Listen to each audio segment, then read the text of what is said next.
A very good morning to all of you दोस्तों, स्वागत करते हैं आप सभी का एजुकेशन के 86 में। और चैनल पे आप नए हैं तो चैनल को सब्सक्राइब जरूर कर लीजिएगा बेल आइकन दबा के, ताकि हर वीडियो का नोटिफिकेशन आप तक सबसे पहले जा सके। तो बिहार के छात्रगण कृपया ध्यान देंगे, बिहार की अपकमिंग वैकेंसी की चर्चा करेंगे इस वीडियो में, लेकिन सबसे पहले हम बात करेंगे उस बहाली की प्रक्रिया की जो कि अभी भी कोर्ट में अटकी पड़ी हुई है। हाई कोर्ट ने अपने एक आदेश के अनुसार यहाँ पे इस पे रोक लगा दी है उन 1767 पदों की जगह पे। आपको बता दें कि 1767 पद जो है यहाँ पे, ये अमीन की बहाली की प्रक्रिया के लिए निकाली गई थी, जिसका कि एग्जाम भी लिया गया और उसको स्थगित नहीं रद्द कर दिया गया, यानी कि अब इसका एक नई तरीके से नए सिरे से बहाली होगी। लेकिन कब होगी इसके मामले को लेकर अभी भी ये चीजें जो है कोर्ट में अटकी पड़ी हुई है। उसी की जगह पे अब यहाँ पे यह कल देर आपको बता दें कि मंत्री जी हैं राजस्व विभाग के, वो भागलपुर दौरे पे थे। उन्होंने कहा है कि करीब 8,500 यहाँ पे रिक्तियां हैं, लेकिन उनमें से 4453 पदों की रिक्तियां अभी ली जानी है अमीन भर्ती को लेकर। इसके ऊपर क्या क्या बातें हुई है हम जानेंगे और इस पे क्या बदलाव किया जा रहा है ये भी जानेंगे इस वीडियो के माध्यम से। वीडियो को अंत तक जरूर देखिएगा। वहीं दूसरी वैकेंसी की बात करें तो 1400 पदों की परमानेंट नौकरी आ रही है। कौन से डिपार्टमेंट की बात हो रही है हम बताएंगे वीडियो के माध्यम से, वीडियो को अंत तक जरूर देखिएगा। और हाँ, जो भी छात्र बिहार बीपीएससी परीक्षा की तैयारी कर रहे हैं उनके लिए एक अपडेट है। देखिए, क्योंकि आपको मैंने कल भी एक न्यूज़ के माध्यम से बताया था कि 30 अप्रैल को आपका डेट दिया गया है बिहार बीपीएससी का, लेकिन हो सकता है कि ये डेट एक्सटेंड हो जाए, क्योंकि अभी भी ठीक है, अभी भी यहाँ पे जितने 14 ऐसे जिले हैं जिनका कि सेंटर्स डिसाइड नहीं हो पाया है, यानी कि जहां पे आपको परीक्षाएं देनी है, तो इट मे बी कि हो सकता है कि ये व्यवस्थाएं हो जाएं। सभी जिलाधिकारियों को, यहाँ पे जिला पदाधिकारियों को ये लेटर लिखा गया है, लेकिन इसके लिए अगर आपको न्यूज़ देखना है तो आप लोग ये न्यूज़ आप लोग देख सकते हैं दोस्तों, जो कि कल हमने आपको अपडेट किया था, जहां पे आपको 67वीं बीपीएससी परीक्षा से रिलेटेड कुछ अपडेट दिए गए हैं सेंटर्स को लेकर, जिसके चलते कि एग्जाम स्टेंड हो सकता है, क्या ये बताया गया है। तो देखिएगा जरूर यहाँ पे। अब बात करते हैं दोस्तों आज की खबर जो कि हिंदुस्तान से अपडेट की गई है। ये बहाली की प्रक्रिया है दोस्तों बिहार के राजस्व कर्मचारियों की, जहां पर बिहार में राजस्व कर्मचारियों का बनेगा एक स्टेट कैडर। अब इसके बनने से क्या आपको फायदा हो सकता है, क्या नुकसान होता है, ये हम आपको बताने जा रहे हैं इस वीडियो के माध्यम से। और देखिए, सबसे पहले तो हम बात करेंगे 1767 पदों की बहाली की प्रक्रिया के बारे में। इसके बारे में मंत्री जी क्या बोले हैं, और फिर बाद में बात करेंगे 4453 पद के बारे में, ठीक है। और इसके बाद हम लोग चर्चा करेंगे इस विभाग के ऊपर। तो देखिए, यहाँ पे कल भागलपुर में एक प्रेस कॉन्फ्रेंस के माध्यम से राजस्व मंत्री हैं राम सूरत राय, इन्होंने कहा है कि राजस्व कर्मचारी का स्टेट कैडर बनने जा रहा है। इससे फायदा ये होगा, देखिए स्टेट कैडर बनने से क्या होता है, जैसे कि बिहार सचिवालय में आपको जितने भी पोस्ट हैं उनका जो है तबादला एक जिले से दूसरे जिले से तीसरे जिले में भी हो सकता है। लेकिन अमीन की भर्ती में ऐसा नहीं होता था। आप जिस जिले में पोस्टेड होते थे उसी जिले के लिए आपको काम करना पड़ता था, उनके भू राजस्व विभाग में उनको यहाँ पे कार्यरत रहना पड़ता था। लेकिन स्टेट कैडर बनते ही यहाँ पे क्या होगा कि आपका ट्रांसफर एक से दूसरे जिले में भी हो सकता है। तो इससे क्या होगा कि आपका जो है यहाँ पे जो भी लोग फंसते हैं अमीन की नौकरियों में कि भ्रष्टाचार हो रहा है, कहीं किसी का जमीन ज़्यादा नाप लिए या फिर कुछ भी ऐसी बहुत सारी बातें होती हैं, तो वो सारी चीज़ें में कमी आएगी, इनका ऐसा कहना है। तो इस दिशा में काम किया जा रहा है फिलहाल। और इसके बाद राजस्व कर्मचारियों का तबादला एक से दूसरे जिले में किया जा सकता है। अब अमीन की भर्ती के लिए क्या क्या यहाँ पे जॉब रिक्रूटमेंट के लिए आपको क्वालिफिकेशन होना चाहिए, तो पहली चीज देखिए आपका 12th पास होना जरूरी है। दूसरी चीज कंप्यूटर का नॉलेज होना जरूरी है। तीसरी चीज आपके पास अमीन का सर्टिफिकेट होना जरूरी है। ये एक बात जान लीजिएगा, क्योंकि पिछली बार भी 12th लेवल पे निकाला गया था और कंप्यूटर नॉलेज मांगा गया था, लेकिन यहाँ पे अमीन का सर्टिफिकेट नहीं मांगा गया था, जिसको लेकर ये मामले कोर्ट में भी गए थे और बाद में फिर उसको अंततः स्थगित ही मतलब रद्द ही कर दिया गया, जैसा कि मैं आगे आपको बताऊंगा। उन्होंने यह बताया कि इससे क्या होगा, अगर हम लोग इस तरह से करते हैं स्टेट कैडर बना के यहाँ पे, तो भ्रष्टाचार पर अंकुश लगेगा। उन्होंने यह भी कहा कि राज्य में करीब 8,500 राजस्व कर्मचारियों के पद हैं। तो ये 8,500 है ना, ऑल मतलब कि सर्वेक्षण विभाग में कानूनगो भी होता है, अमीन भी होता है, बहुत सारे पद होते हैं। इनमें से आपको यहाँ पे कुछ पोस्ट है जो कि, लेकिन अभी आपको बता दें कि 4453 राजस्व कर्मचारियों की बहाली होनी है। ये प्रक्रिया जल्द ही पूरी की जाएगी। जहां पे अभी आपको बता दें कि राजस्व कर्मचारी विभाग में 1700 कर्मचारी कार्यरत हैं और इतने पदों की संख्या यहाँ पे बढ़ोतरी होनी है। आपको बताना चाहेंगे कि रविवार को मंत्री जी ने यही बोला भागलपुर में एक प्रेस कॉन्फ्रेंस के माध्यम से कि वह 2 दिवसीय दौरे पर भागलपुर पहुंचे हैं और यहाँ पर विभाग में मानव बल की बहुत कमी है, ऐसा उन्होंने बताया है। क्योंकि वो लोग जब पहुंचते हैं तभी ये सारी चीज़ उनको पता लगती है, तो इसे दूर करने का प्रयास किया जा रहा है। और 1767 अमीन की बहाली भी होनी है। कुछ अभ्यर्थियों ने कोर्ट में मामला दायर कर दिया है और कोर्ट के आदेश का इंतजार हो रहा है। तो पता नहीं, देखिए कोर्ट तो एक तो कोरोना के चलते बहुत सारे चीज़ों को अभी लटका के रखा हुआ है ना, बहुत सारे केसेस अभी लटके पड़े हुए। तो ये हो सकता है कि इन बहाली की प्रक्रियाओं पे जल्द से जल्द आदेश यहाँ पे आए और यहाँ पे इसका प्रक्रिया का रास्ता जो है वो साफ हो जाए। राजस्व कर्मियों यहाँ पे की बहाली पूरी होने के बाद पंचायतों में रेवेन्यू की समस्या दूर हो सकेगी। और उन्होंने कहा भी कि अभी एक राजस्व कर्मी 3-3 हल्के का चार्ज ले रहा है, यानी कि ये हल्के जो होते हैं, कुछ क्षेत्र होते हैं जहाँ पे एक हल्के पे मतलब 3-3 हल्कों पर एक ही कर्मचारी यहाँ पे कार्य कर रहा है। इसमें कि काम में दिक्कतें हो रही हैं, मंत्री जी का ये कहना है। भाई पहुंचे हैं तो दिक्कतें यहाँ पे सामना करना ही पड़ेगा।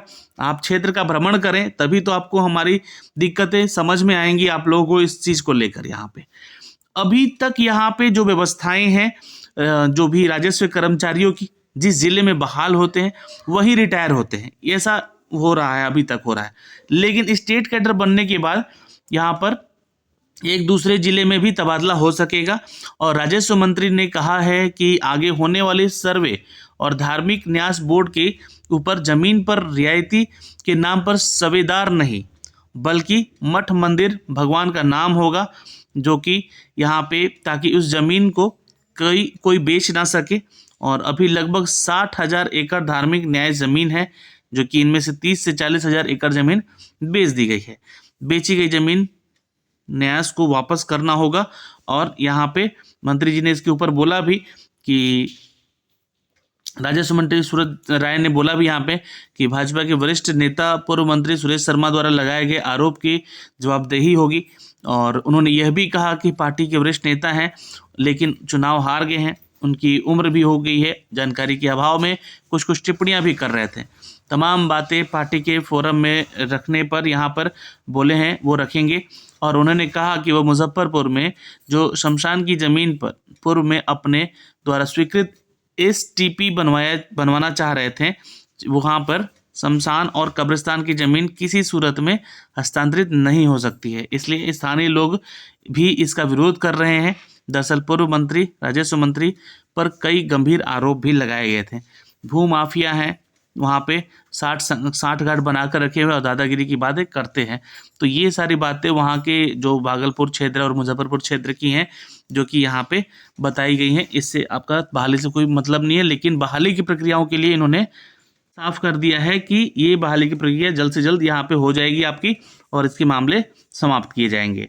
दोस्तों आज की दूसरी बड़ी अपडेट है, यहाँ पे 1400 लैब टेक्नीशियन की वैकेंसी आने वाली है। बिहार की अपकमिंग वैकेंसीज की बात हो रही है यहाँ पे, जो कि स्वास्थ्य विभाग से ये वैकेंसी अपडेट की जानी है। बिहार के सरकारी अस्पतालों में मरीजों की विभिन्न रोगों और पहचान के लिए भटकना नहीं पड़ेगा। उनके रोगों का पहचान अस्पताल में लैब टेक्नीशियन के द्वारा ही कर लिया जाएगा, जो कि प्रयोगशाला तकनीक ये सेवा बढ़ाई जा रही है। राज्य में सरकारी अस्पतालों को जल्द ही करीब 1400 लैब टेक्नीशियन की स्थायी नियुक्ति होगी, यानी कि परमानेंट जॉब होगी इनकी, ये ध्यान रखिएगा। स्वास्थ्य विभाग में आधिकारिक सूत्रों ने बताया कि लैब टेक्नीशियन कमी को पूरा करने की व्यवस्था की जा रही है और स्थायी नियुक्ति करने को लेकर यहाँ पे नियुक्ति प्रक्रिया शुरू कर दी गई है। यह अंतिम चरण में है। और आपको बता दें कि इसके लिए सूत्रों की बताएं तो बिहार कर्मचारी चयन आयोग के माध्यम से लैब टेक्नीशियन के पदों के लिए साक्षात्कार की प्रक्रिया 2 दिन में पूरी भी हो चुकी है। क्योंकि आप लोगों को 17 तारीख का अपडेट जाके देखिएगा बिहार SSC के ऑफिशियल वेबसाइट पे, वहाँ पे भी लैब टेक्नीशियन की इंटरव्यू वगैरह सब समाप्त हो चुकी है, जो कि अनुशंसा स्वास्थ्य विभाग को मिलते ही तैनाती अस्पतालों में की जाएगी। इससे प्रखंड स्तर से जिला स्तर तक के सरकारी अस्पतालों के रोगों की पहचान की सुविधा मजबूत की जाएगी। और सूत्रों ने बताया कि राज्य में स्वास्थ्य विभाग के तहत 2600 लैब टेक्नीशियन के स्थायी पद स्वीकृत हैं, जिनमें से 1772 जो है पदों पर लैब टेक्नीशियन की नियुक्ति की प्रक्रिया अभी शुरू की गई है। तो भाई अभी देखिए और भी वैकेंसीज बची हुई है, लगभग 1400 वैकेंसी है यहाँ पे जो कि आ सकती है। और लैब टेक्नीशियन का कार्य तो आप लोगों को पता है, पैथोलॉजी में काम कर सकते हैं, मेडिकल लैब में काम कर सकते हैं। टेक्नीशियन शरीर के आवश्यक जितने भी पदार्थ हैं, फ्लूइड, उत्तक है ना, ब्लड, स्किन वगैरह की जांच कर सकते हैं और इसका विश्लेषण भी कर सकते हैं। अस्पतालों और प्रयोगशालाओं में जितनी अहम भूमिका एक डॉक्टर निभाते हैं उससे भी ज़्यादा यहाँ पे भूमिका लैब टेक्नीशियन का होता है, ताकि वो सारी चीज़ें बताते हैं डॉक्टर्स को कि ये इनको बीमारी है या इसके लिए क्या सहायक उपचार किए जा सकते हैं। तो ये सारी चीज़ें हैं यहाँ पे दोस्तों। यहाँ पे नई वैकेंसीज का आगाज़ कर दिया गया है, करीब 1400 वैकेंसी यहाँ पे अपडेट की गई है जो कि आ सकती है इसी हफ्ते या फिर अगले हफ्ते। इसका अपडेट भी आपको दिया जाएगा जल्द ही। दोस्तों जो भी छात्र यहाँ पर बिहार बीपीएससी परीक्षा की तैयारी कर रहे हैं उनके लिए एक अच्छी अपडेट है कि अनअकैडमी लेकर आया है आपके लिए इंडिया का लार्जेस्ट लर्निंग प्लेटफॉर्म। जी हाँ, आप इसे डाउनलोड कर सकते हैं नीचे दिए गए डिस्क्रिप्शन से। तो आपको वहाँ से जाके सब्सक्राइब कर लेना है यहाँ पे, और यहाँ पे अपने मोबाइल नंबर को रजिस्टर कर लेना है, बीपीएससी गोल सेलेक्ट कर लीजिएगा और जो भी सब्जेक्ट आपको यहाँ पे चूज़ करना है उसको आप चूज़ करेंगे और आप रजिस्टर कर लेंगे। क्योंकि देखिए रेफरल कोड आपको दिया गया है यहाँ पे हमारे द्वारा, जितेंद्र 10, जो कि मैंने डिस्क्रिप्शन में भी लिख रखा है। इस रेफरल कोड का इस्तेमाल करें और आपको मिल सकता है सीधे किसी भी सब्सक्रिप्शन पर 10% का डिस्काउंट। आपको यहाँ पे जुड़ने पर 67वीं बीपीएससी प्रीलिम्स के लिए टेस्ट सीरीज मिलने जा रहा है, और प्लस टेस्ट सीरीज में अगर आप लोग ज्वाइन करते हैं तो सब्जेक्ट वाइज आपको यहाँ पे टॉपिक वाइज जो है डिस्कशन किया जाता है। यही नहीं, हर एक सब्जेक्ट का एनालिसिस भी किया जाता है टेस्ट देने के बाद। तो आप यहाँ पे जोड़ सकते हैं। बिहार एसआई मेंस की टेस्ट सीरीज को भी आप ज्वाइन कर सकते हैं, जो कि आपको शेड्यूल करके बताया जाएगा अगर आप उसके लिए क्वालिफाई हैं तो। यहाँ पे बिहार के टॉप एजुकेटर हैं जो कि आपको एजुकेट करेंगे एवरी वीकेंड। जी हाँ, वेडनेसडे टू सैटरडे, लेकिन क्लासेस भी आपको अपडेट की जाती है और पढ़ाई के साथ साथ यहाँ पे देखिए आप गिफ्ट वाउचर भी जीत सकते हैं। तो ये एक अच्छी अपॉर्चुनिटी है आपके लिए। अभी ज्वाइन करें अनअकैडमी के लर्निंग प्लेटफॉर्म पे और बिहार के टॉप एजुकेटर के द्वारा यहाँ पे आप एजुकेट कर सकते हैं। देखिए आपको मैं बता दूं कि यहाँ पे लाइव टेस्ट सीरीज भी आपको दिया जा रहा है, साथ ही साथ आपको आंसर राइटिंग करने का सेशन भी अपडेट यहाँ पे किया जा रहा है। देखिए मेंस के लिए जो भी छात्र यहाँ क्वालिफाई होंगे उनको बताया जाएगा कि वो टिप्स और ट्रिक्स जिससे कि वो क्वालिफाई कर सके मेंस की क्राइटेरिया को भी। और यहाँ पे लाइव सेशन क्लासेस होंगी, regular doubt clearing session classes होंगी। बिहार के जो भी टॉप एजुकेटर आपको एजुकेट करेंगे उनसे प्राप्त स्टडी मटेरियल पीडीएफ फॉर्मेट के रूप में आपको मिल सकेगा। यहाँ पे बहुत सारी जो है अपडेट आपको दी जा रही है जो कि आपको बैचेज कोर्सेज में मिलेंगी।